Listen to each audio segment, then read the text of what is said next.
For God so loved the world that he gave his only begotten Son, that whosoever believe in him should not perish but have everlasting life.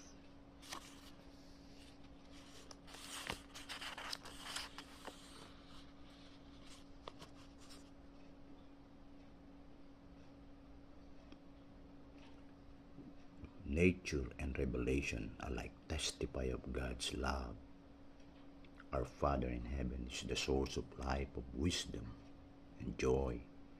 Look at the wonderful and beautiful things of nature.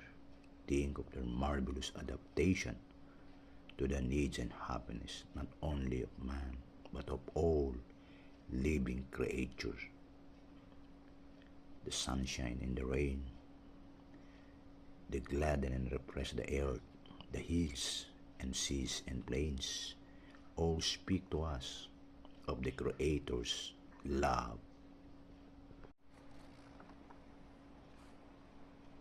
God is love is written upon every opening bud, upon every spire of springing grass, the lovely birds making the air vocal with their happy songs, the delicately tinted flowers in their perfection, perfuming the air, the lofty trees of the forest with their rich foliage of living green, all testify to the tender, fatherly care of our God and to his desire to make his children happy